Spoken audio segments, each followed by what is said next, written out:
Good morning. स्वागत है आपके अपने यूट्यूब चैनल एरा टेक्निकल ज्ञान के अंदर। जैसा कि आप सबको मालूम है कि मैं समय समय पर आपके लिए कंप्यूटर के जो क्वेश्चंस होते हैं इंपॉर्टेंट वो लेके आता रहता हूं, ताकि आप अपनी कंपटीशन एग्ज़ाम की जो तैयारी है प्लस जितने भी एग्ज़ाम होने वाले हैं उन सब की तैयारी के लिए आपको आसानी हो सके कंप्यूटर क्वेश्चंस के अंदर।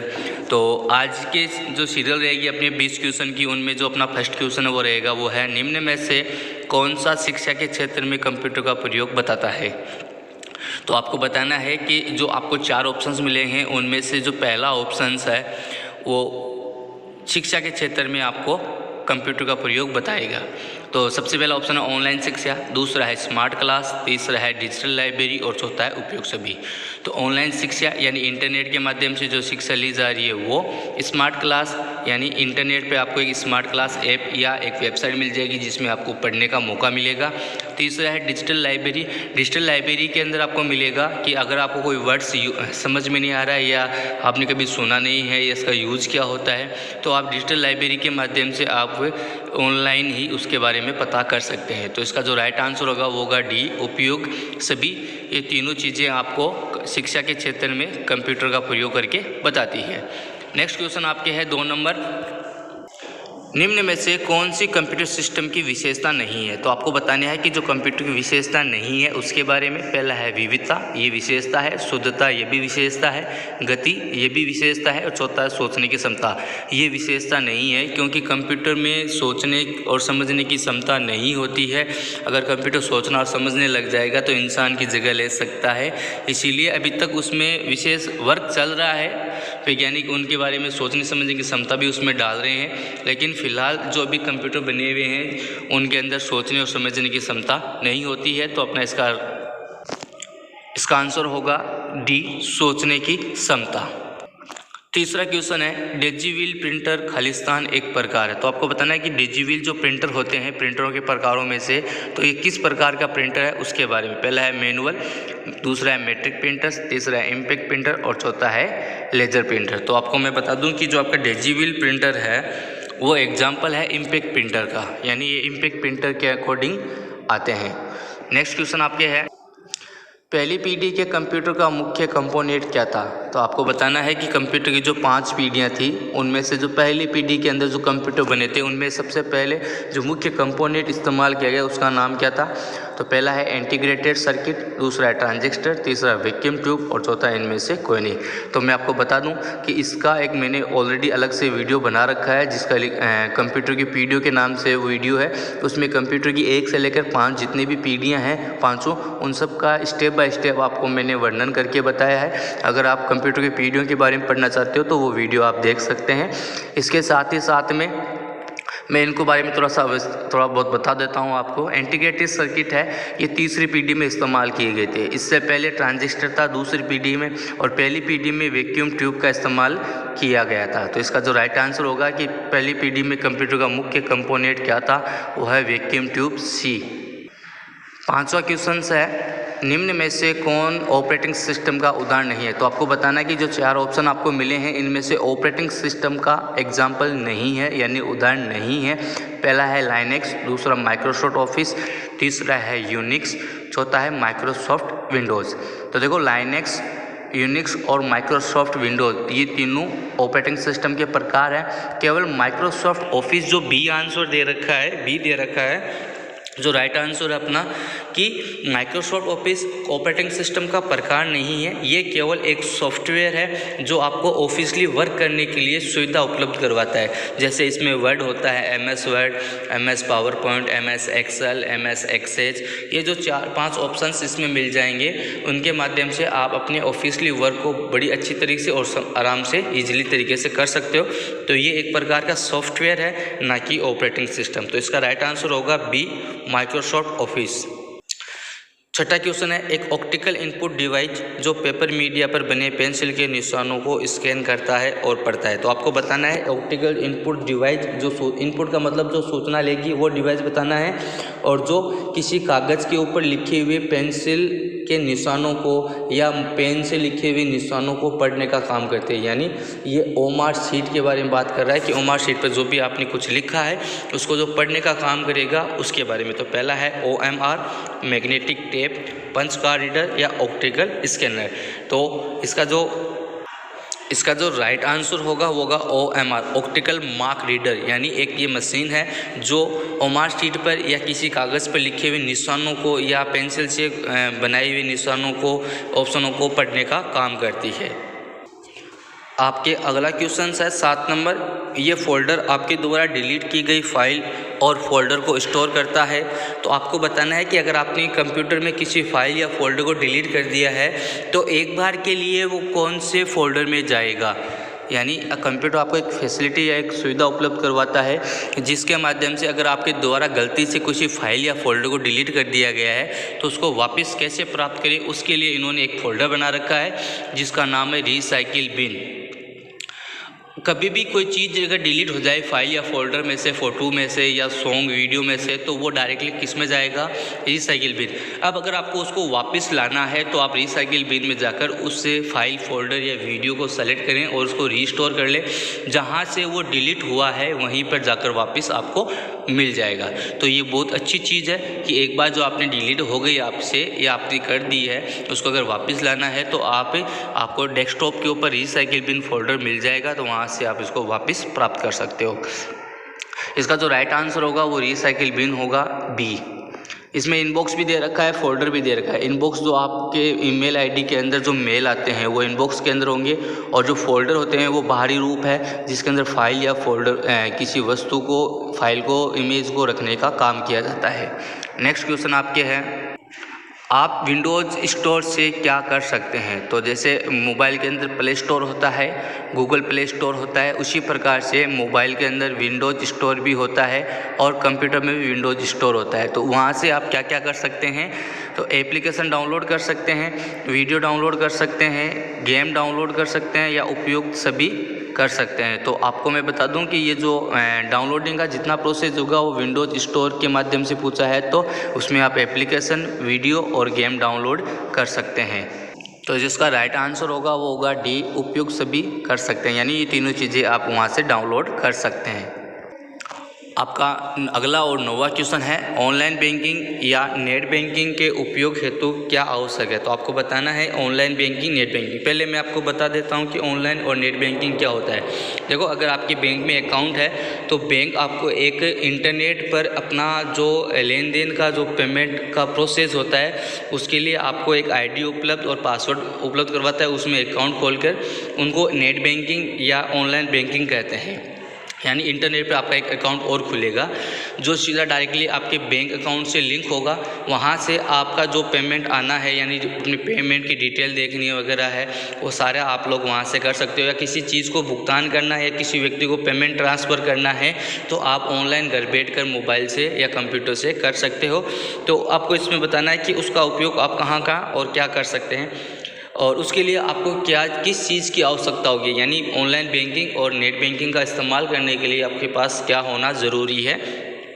पहला है पासवर्ड, दूसरा है उपयोगकर्ता ID या यूज़र नेम और पासवर्ड, तीसरा है उपयोगकर्ता ID यूज़र नेम, और चौथा इनमें से कोई नहीं। तो देखो, जब बैंक आपको ये अकाउंट खोल के देती है या आप स्वयं बैंक के माध्यम से इसको अकाउंट को ओपन करते हो इंटरनेट के ऊपर, तो आपके पास उपयोगकर्ता ID मिलती है या आपके पास यूज़र नेम और पासवर्ड मिलते हैं। उन्हीं के माध्यम से आप अपने अकाउंट को मेंटेन कर सकते हैं इंटरनेट के माध्यम से। तो इसका राइट आंसर होगा बी, उपयोगकर्ता ID और यूज़र नेम और पासवर्ड।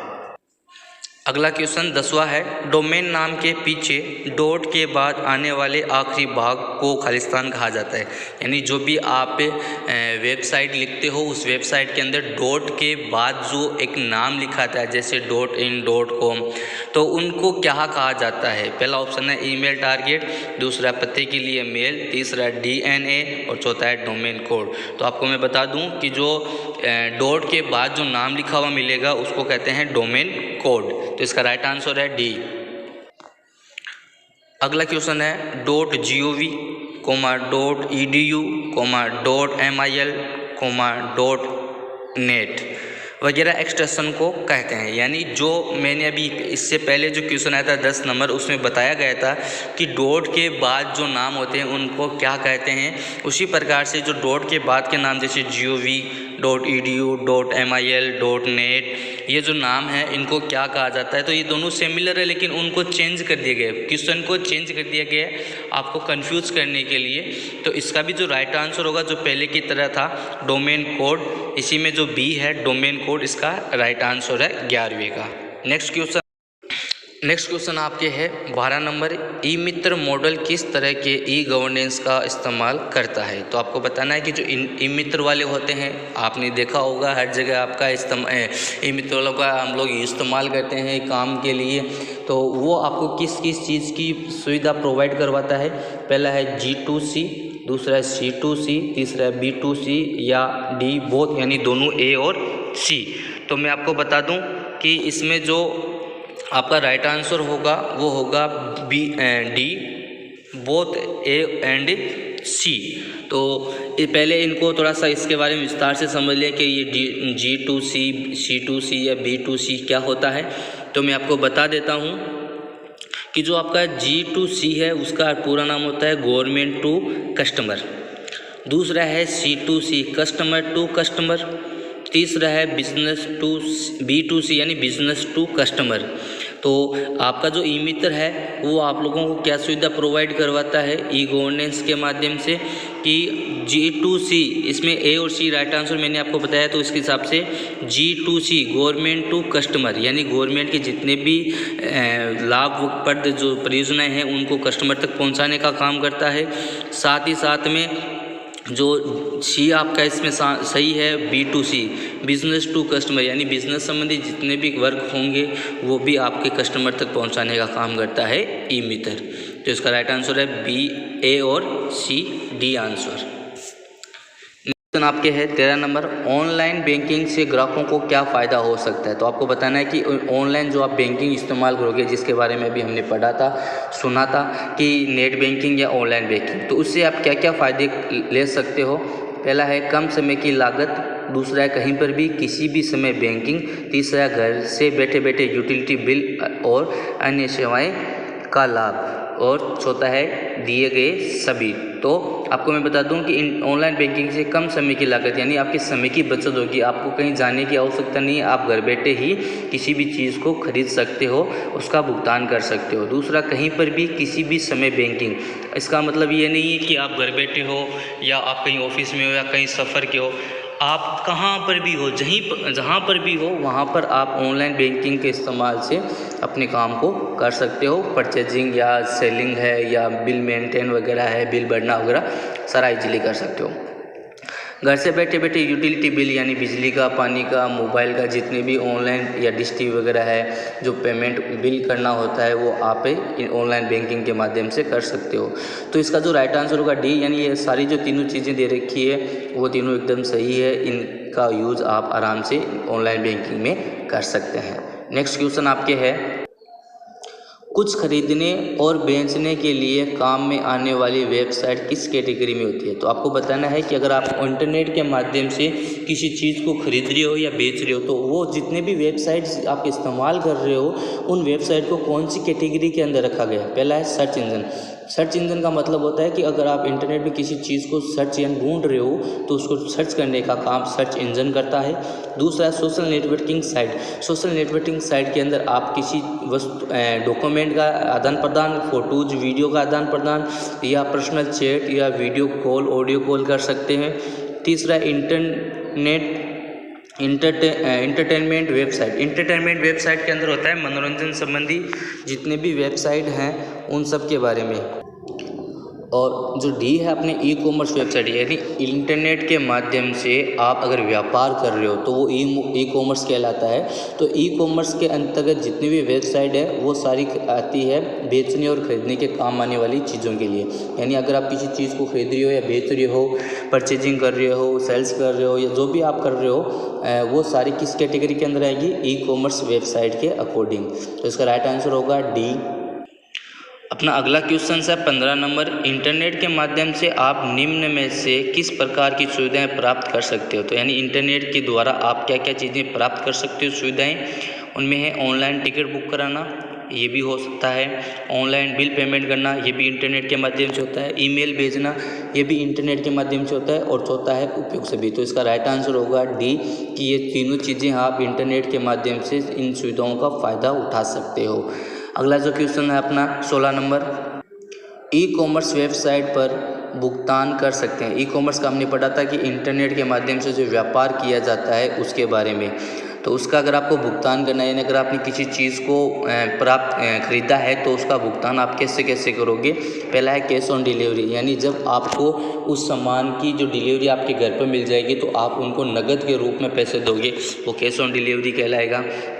दूसरा है इंटरनेट बैंकिंग, इंटरनेट के माध्यम से यानी ऑनलाइन बैंकिंग या नेट बैंकिंग के माध्यम से आप ऑनलाइन भुगतान करोगे, अगले अपने खुद के अकाउंट से दूसरे के अकाउंट में शिफ्ट करना।